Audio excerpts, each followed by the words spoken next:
ನಮಸ್ಕಾರ ರೈತ ಬಾಂಧವರೇ. ಇನ್ನೇನು ಮಳೆಗಾಲ ಶುರುವಾಗಿದೆ. ಈ ಮಳೆಗಾಲದಲ್ಲಿ ಅಡಿಕೆಗಳಿಗೆ ಯಾವ್ಯಾವ ರೀತಿ ನಾವು ಪೋಷಕಾಂಶಗಳನ್ನು ಕೊಡಬೇಕು, ಯಾವ ರೀತಿ ಗೊಬ್ಬರಗಳನ್ನ ಕೊಡಬೇಕು ಅಂತಂದೇಳಿ ಭಾಳಷ್ಟು ಜನ ರೈತರು ನನಗೆ ಫೋನ್ ಮಾಡಿ ಕೇಳ್ತಾ ಇರ್ತಾರೆ. ನಾನು ಒಬ್ಬೊಬ್ಬರಿಗೆ ಹೇಳೋಕ್ಕಾಗೋದಿಲ್ಲ, ಹಂಗಾಗಿ ಈ ವಿಡಿಯೋ ಮಾಡ್ತಾ ಇದ್ದೀನಿ.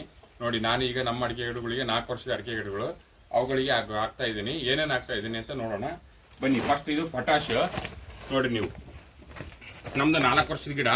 ಪೊಟ್ಯಾಶು ನೀವು ಒಂದು ಗಿಡಕ್ಕೆ 100 ಗ್ರಾಮ್ ಪೊಟ್ಯಾಶನ್ನು ಹಾಕ್ಬೇಕು. ಒಂದು ಗಿಡಕ್ಕೆ 100 ಗ್ರಾಮ್ ಪೊಟ್ಯಾಶು. ಮತ್ತೆ ಇಲ್ಲಿ ನೋಡಿ, ಇದು ಯೂಮಿಸಿಲ್ ಅಂತಂದೇಳಿ ಇದರಲ್ಲಿ ಏನೇನಪ್ಪ ಇರುತ್ತೆ ಅಂದರೆ, ನೋಡ್ರಿ ನೀವು ನೀವು ಯೂಮಿಸಿಲ್ ಅಂದರೆ ಇದರಲ್ಲಿ ಯೂಮಿಕ್ ಆಸಿಡ್, ಫೆವಿಕ್ ಆಸಿಡ್ ಇರುತ್ತೆ. ಇದು ಯೂಮಿಕ್ ಆಸಿಡ್, ಫೆವಿಕ್ ಆಸಿಡ್ ಏನು ಕೆಲಸ ಮಾಡುತ್ತೆ ಅಂದರೆ ಬೇರುಗಳಿಗೆ ಶಕ್ತಿ ಬರೋ ರೀತಿ ಕೆಲಸ ಮಾಡುತ್ತೆ. ಬೇರುಗಳಿಗೆ ಶಕ್ತಿ ಬಂದು ಬೇರುಗಳ ಸಂಖ್ಯೆ ಜಾಸ್ತಿ ಆಗುತ್ತೆ. ಆಮೇಲೆ ಗಿಡ ಹಚ್ಚ ಹಸಿರಾಗಿ ಇರೋ ರೀತಿ ನೋಡ್ಕೊಳ್ಳುತ್ತೆ. ಇದು ಒಂದು ಟಾನಿಕ್ ಟೈಪ್ ಅಷ್ಟೇ. ಇದು ಬೇರುಗಳ ಸಂಖ್ಯೆ ಜಾಸ್ತಿಯಾಗಿ ಗಿಡಕ್ಕೆ ಶಕ್ತಿ ಬರುತ್ತೆ. ಅದಕ್ಕೋಸ್ಕರ ನಾನು ಯೂಮಿಸಿಲ್ ಅನ್ನು ಬಳಸ್ತಾ ಇದ್ದೀನಿ. Humic acid, amino acid, fulvic acid ಇದ್ರೊಳಗಡೆ ಇರುತ್ತೆ. ಒಂದು ಪೊಟ್ಯಾಸಿ ಏನಪ್ಪ ಮಾಡುತ್ತೆ ಅಂತಂದ್ರೆ ನಿಮಗೆ ಗರಿಗಳೆಲ್ಲ ಹಾರ್ಡ್ ಗಟ್ಟಿ ಆಗುತ್ತೆ. ಆಮೇಲೆ ಕಾಯಿಗಳು ಉದುರೋದಾಗ್ಲಿ, ಆಮೇಲೆ ಮೈಟ್ಸ್ ಬರೋದಾಗ್ಲಿ ಈ ರೀತಿ ಅವಾಯ್ಡ್ ಮಾಡುತ್ತೆ. ಗರಿಗಳೆಲ್ಲ ಹಾರ್ಡ್ ಆಗಿ ಗಟ್ಟಿಯಾಗಿ ಕಾಯಿಗಳು ಉದುರೋದಿಲ್ಲ. ಹಾಗಾಗಿ ವರ್ಷಕ್ಕೆ 2 ಸಲ ನೀವು ಒಂದು ಗಿಡಕ್ಕೆ 100 ಗ್ರಾಮ್ ಅಂದ್ರೆ, ಈಗ ನಾನು ಪ್ರಮಾಣ ಹೇಳಕ್ಕಾಗಲ್ಲ, ಯಾಕಂದ್ರೆ ಗಿಡಗಳ ಏಜ್ ಯಾವ ರೀತಿ ಇರ್ತದಲ್ಲ ಆ ರೀತಿ ನೀವು ಪ್ರಮಾಣವನ್ನು ಹೆಚ್ಚು ಕಮ್ಮಿ ಮಾಡ್ಕೋಬೇಕಾಗುತ್ತೆ.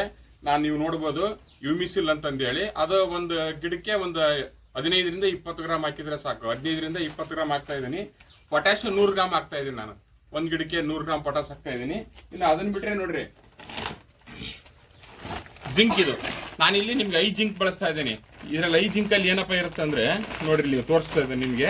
ಐ ಜಿಂಕಲ್ಲಿ ಜಿಂಕ್ 21% ಅಂದ್ರೆ ಜಿಂಕ್ 21% ಐತಿ.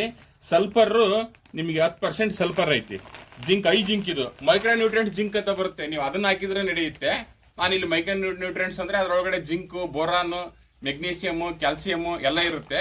ನಾನು ಅದನ್ನ ಹಾಕ್ತಾ ಇಲ್ಲ, ಈ ಜಿಂಕ್ ಅನ್ನು ಹಾಕ್ತಾ ಇದ್ದೀನಿ. ಇದು ಜಿಂಕ್ ಅಂದ್ರೆ ನಿಮ್ಗೆ ಐ ಜಿಂಕ್. ಇದು ಮೈಕ್ರೋ ನ್ಯೂಟ್ರಿಯೆಂಟ್ಸ್ ಜಿಂಕ್ ಬೇರೆ, ಐ ಜಿಂಕ್ ಬೇರೆ. ಜಿಂಕ್ 21% ಐತಿ, ಸಲ್ಫರ್ 10% ಐತಿ. ಇದನ್ನ ಒಂದು ಎಕರೆ ನೀವು ಒಂದು ಗಿಡಕ್ಕೆ ಒಂದು 50 ಗ್ರಾಮ್ ಹಾಕ್ಬೇಕು. ನಾನು ಪ್ರಮಾಣ ನನ್ನ ಗಿಡ ಏಜಿಗೆ ತಕ್ಕಂಗೆ ಹೇಳ್ತಾ ಇದ್ದೀನಿ. ನಿಮ್ಮ ಏಜ್ ಏನಿದೆ ಅದ್ರ ಮೇಲೆ ಪ್ರಮಾಣವನ್ನ ನೀವು ಆಯ್ಕೆ ಮಾಡ್ಕೋಬೇಕು. ಈ ಜಿಂಕ್ ಆದ್ಮೇಲೆ ಇಲ್ಲಿ ಬನ್ನಿ, ಟ್ರೈಗೋಲ್ಡ್ ಅಂತಂದು ಹೇಳಿದ್ದು. ಟ್ರೈಗೋಲ್ಡ್ ಇದರಲ್ಲಿ ಏನೇನಿರುತ್ತೆ ಅಂದ್ರೆ, ನೋಡ್ರಿ ಇಲ್ಲಿ ಕ್ಯಾಲ್ಸಿಯಂ 10% ಇದೆ, ಮೆಗ್ನೀಸಿಯಂ 5% ಇದೆ, ಸಲ್ಫರ್ 10% ಇದೆ. ಇದು ಮೈಕ್ರೋ ನ್ಯೂಟ್ರಿಯೆಂಟ್ಸ್ ಲೆಕ್ಕ ಬಂತು. ಈಗ ನೋಡ್ರಿ, ಇದರಲ್ಲಿ ಜಿಂಕ್, ಸಲ್ಫರ್ ಇದೆ, ಇದರಲ್ಲಿ ಕ್ಯಾಲ್ಸಿಯಂ, ಮೆಗ್ನೀಸಿಯಂ, ಸಲ್ಫರ್ 3 ಇದೆ, ಜೊತೆಗೆ ಪೊಟ್ಯಾಸ್ ಇದೆ. ಇದನ್ನ ನಾನು ಟ್ರೈಗೋಲ್ಡ್ ಅಂತ ಏನಿದೆಯಲ್ಲ, ಕ್ಯಾಲ್ಸಿಯಂ, ಮೆಗ್ನೀಸಿಯಂ, ಸಲ್ಫರ್, ಇದನ್ನ ನಾನು ಒಂದು ಗಿಡಕ್ಕೆ ಒಂದು 100 ಗ್ರಾಮ್ ಹಾಕ್ತಾ ಇದ್ದೀನಿ. ಜಿಂಕನ್ನ 50 ಗ್ರಾಮ್ ಹಾಕ್ತಾ ಇದ್ದೀನಿ. ಪೊಟ್ಯಾಸ್ ಅನ್ನ 100 ಗ್ರಾಮ್ ಹಾಕ್ತಾ ಇದ್ದೀನಿ. ಅದು ಯೂಮಿಸಿಲ್ ಅಂತ ಏನಿದೆ ಇದನ್ನ ನಾನು 15 ಗ್ರಾಮ್, ಒಂದು ಗಿಡಕ್ಕೆ 15 ಗ್ರಾಮ್ ಹಾಕ್ತಾ ಇದ್ದೀನಿ. ನೀವು ಇದ್ರ ಜೊತೆಗೆ DAP ಬೇಕಾದ್ರೆ ಬಳಸ್ಬೋದು. ನಾನು ಈಗ DAP ಬಳಸ್ತಾ ಇಲ್ಲ, ಯಾಕಂತಂದ್ರೆ ನಾನು ಮೊನ್ನೆ ಕಳೆದ ಒಂದು ತಿಂಗಳಿಂದ ನಾನು DAP ಹಾಕಿದ್ದೆ, ಹಾಗಾಗಿ ಅದು ಬಳಸ್ತಾ ಇಲ್ಲ. ಈ 3 ನಾನು ನಮ್ಮ ಅಡಿಕೆ ಗಿಡಗಳಿಗೆ ಹಾಕ್ತಾ ಇದ್ದೀನಿ.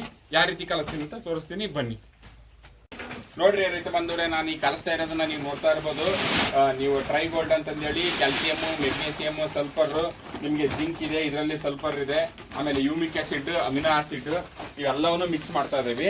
ವರ್ಷಕ್ಕೆ 2 ಸಲ ನೀವು ಕೊಡ್ಲೇಬೇಕಾಗುತ್ತೆ ಅಡಿಕೆ ಗಿಡಕ್ಕೆ. ನಾವು ಸುಮ್ಮನೆ ತಗೊಂಡೋಗೋದು, ಹಚ್ಚೋದು, ಕಾಯಿ ಬಿಡಲಿಲ್ಲ ಅಂತ ನೋಡೋದು, ಸುಮ್ಮನೆ ಗಿಡ ಹೆಲ್ತಿಯಾಗಿ ಬರಲಿಲ್ಲ ಅಂತಂದಲ್ಲ. ಈ ತರ ನಿಮ್ಗೆ ಅಡಿಕೆ ಗಿಡಗಳಿಗೆ ದೀರ್ಘಾವಧಿ ಬೆಳೆಗಳು ಅಂತ ಏನಿರ್ತಾವಲ್ಲ, ದೀರ್ಘಾವಧಿ ಬೆಳೆಗಳಿಗೆ ನೀವು ಆಲ್ ಮೈಕ್ರೋ ನ್ಯೂಟ್ರಿಯೆಂಟ್ಸ್ ಕೊಡಲೇಬೇಕು. ನೀವು ಆಲ್ ಮೈಕ್ರೋ ನ್ಯೂಟ್ರಿಯೆಂಟ್ಸ್ ಕೊಡಲಿಲ್ಲ ಅಂದ್ರೆ ಗಿಡ ಸರಿಯಾದಂತ ಇಳುವರಿ ಬರಲ್ಲ. ಹಾಗಾಗಿಬಿಟ್ಟು ವರ್ಷಕ್ಕೆ ನೀವು 2 ಸಲ ಅಂದ್ರೆ ಡಿಸೆಂಬರ್ 1st ವೀಕ್, ಅದನ್ನ ಬಿಟ್ರೆ ನೀವು ಜೂನ್ 1st ವಾರದಲ್ಲಿ ಮೈಕ್ರೋ ನ್ಯೂಟ್ರಿಯೆಂಟ್ಸು, ಪೊಟ್ಯಾಸು, ಈ ಥರ ನಿಮಗೆ ಯೂಮಿಕ್ ಆಸಿಡ್, ಅಮಿನೋ ಆಸಿಡ್ ಇರ್ತಕ್ಕಂಥ ಗ್ರೌತ್ ಆಗ್ತಕ್ಕಂಥ ಗಿಡಗಳು ಗ್ರೌತ್ ಮಾಡಬೇಕು, ಚೆನ್ನಾಗಿ ಬೆಳವಣಿಗೆ ಬರ್ಬೇಕನ್ನೋ ಉದ್ದೇಶಕ್ಕೆ ಇವನ್ನೆಲ್ಲವನ್ನು ನಾವು ಅಡಿಕೆ ಗಿಡಗಳಿಗೆ ವಯಸ್ಸಿಗೆ ತಕ್ಕಂತೆ ಕೊಡಬೇಕು. ಒಳ್ಳೆಯದಾಗಲಿ. ನಮಸ್ಕಾರ.